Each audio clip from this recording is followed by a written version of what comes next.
progress, and let's see what happens here. Geelong West into attack. Harkley up towards that left forward pocket, and that's it.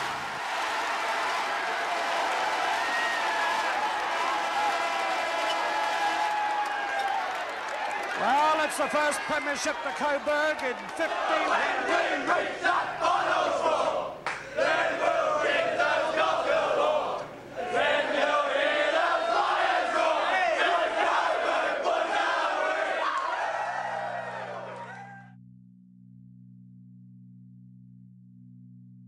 I played my first season at this ground 40 years ago.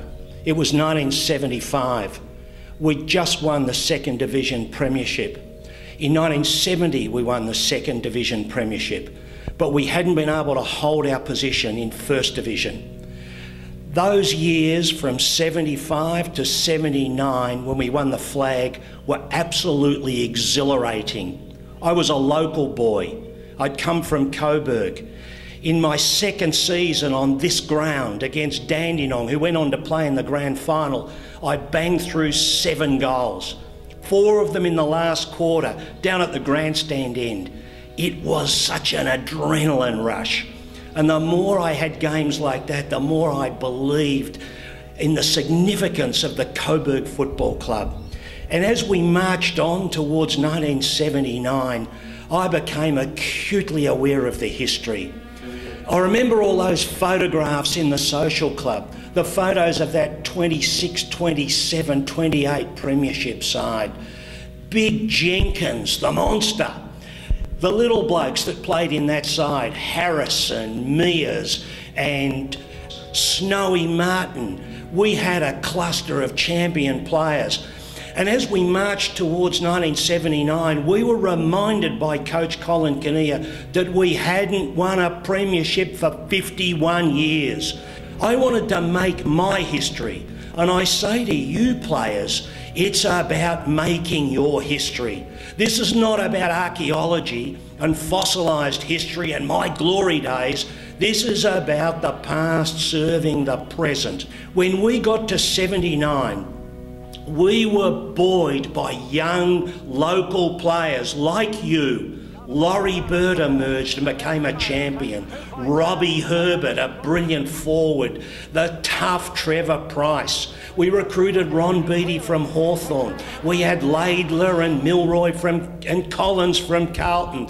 And we built a power side. And on that Sunday at the Junction Oval in front of 20,000 people, we knocked over a great team, Geelong West.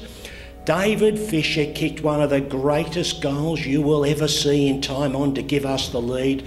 Then Gary Milroy, the big ruckman, took a mark from a set play from Ron Beattie, went back and drilled that ball through the sticks at the southern end, and the premiership was ours. 1984, the club was broke. I was asked to take on the role as captain coach. At 31 years of age, I took on that job. When we looked like we might disappear from the competition, despite this grand history, we might disappear. Well, history shows that over the next 5 years, we made it into the finals. We played in the 86 grand final and lost in controversial circumstances. And then we got to 1988. I was now a non-playing coach. We'd recruited locally Robert Evans, Gary Sheldon, Brad Nimmo, who'd played in the 79 premiership, a cluster of other local boys from the under-19s, Billy Kakua, the late Billy Kakua, Kenny Ingram, his mate, and his mate Vin Taranto. And we had Jeff Angwin, the late Jeff Angwin, playing in that side as well. And we took on Williamstown at Windy Hill and we smothered them. So, 89 rolls on. Can we repeat what they did in 26, 27, 28 and go back to back? We faced Williamstown again, and with a cluster of young local boys and with recruits like Weatherall, we monstered Williamstown yet again. We had made history. We had gone back to back. It's about your capacity to make your own history.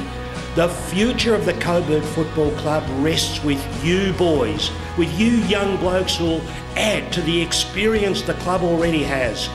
Nick Carnell deserves a premiership. At 27 years of age, he is a champion and legendary player at the Coburg Football Club. Ben Clifton, tough and hard. Young Adam Sard, recruited, drafted into the AFL, confirming that this club is going in the right direction under a tremendous, intelligent, thoughtful and passionate coach in Peter German. The club is going places. Lec Featherston wanders in from the local competition.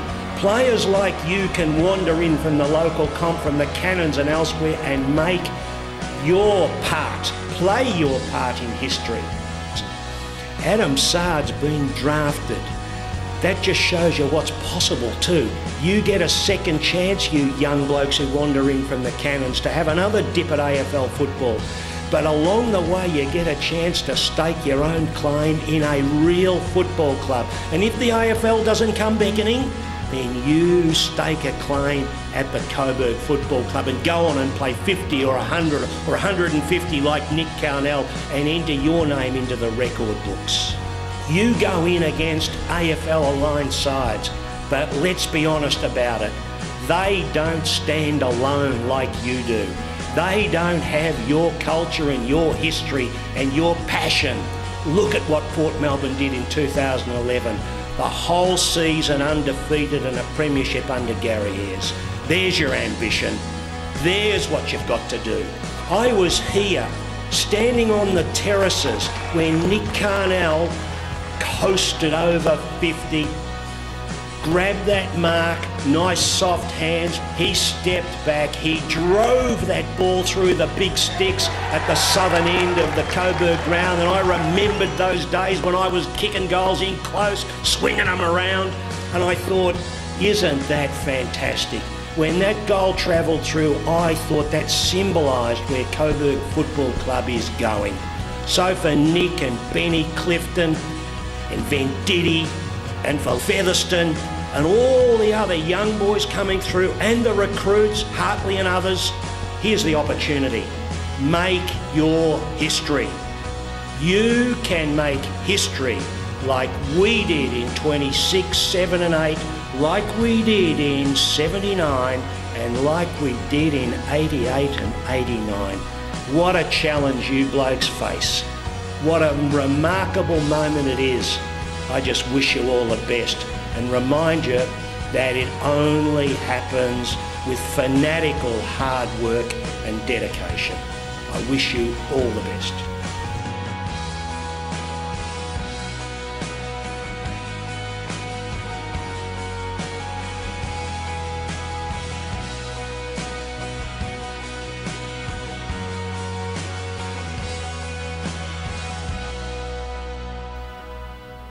Coming out in the fence, but it goes to Cleary, he dodges, can he get through, he shoots for goal, and it's there all the way.